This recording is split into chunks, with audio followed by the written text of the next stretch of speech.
Recently, I spoke with Jen Chapman as an attempt to dive into the nuances and helpful hints that an experienced reporter such as herself would be able to pass on to us after covering a national championship. But our interview evolved into so much more than that as we learned more about Jen the person.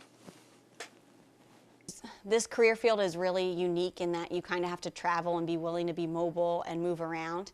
And I think if you can trust that God's going to take care of you no matter where He takes you, that helps you in this field. Because if you have to be mobile and move, but you know that He's got your back, I think it's a lot easier to make those moves, whether it be I'm a Virginia girl that had to move all the way up to Wisconsin and then all the way down to Alabama, and He's been with me every step of the way.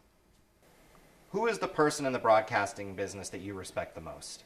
Somebody that has stood out to me over the years is Tim Tebow in the way that he represented himself on the field, but also now as a broadcaster.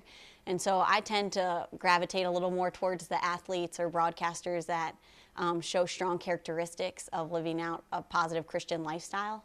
And he's been one that I think has never been ashamed of who he is. And if anything, it's brought more attention to what he's actually trying to get across.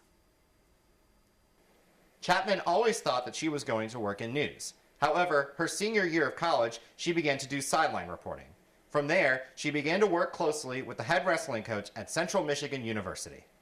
And I would say the biggest influence was the coach that let me follow his team around for a year, Coach Borelli, the Central Michigan wrestling coach, because he kind of let me into a team that he normally wouldn't have allowed something like that to happen. And so I got to learn, how to shoot, edit, write a whole lot more than I had before because I was doing it all on my own. But I also got to understand how important it is to build a relationship and trust with the coaches and the athletes that you're covering if you want to give the viewer the best inside look of what a team is like.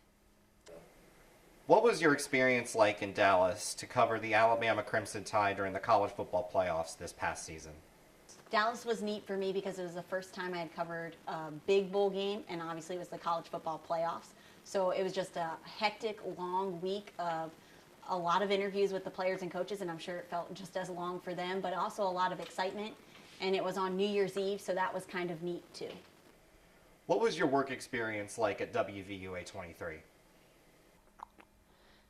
I miss covering the athletics at Alabama on a regular basis and getting to see these teams and interviewing the coaches. I really enjoy interviewing the coaches and the players and just getting to know them more on a personal level too, and just kind of being almost like you're inside. It's not like you're just an outsider watching the program. You feel like you really are a part of it and really getting to know these athletes and coaches and telling their stories. Jen Chapman stepped away from broadcasting in February of 2016, but that doesn't mean she is done with the business. For the University of Alabama, I'm Jacob Brabant.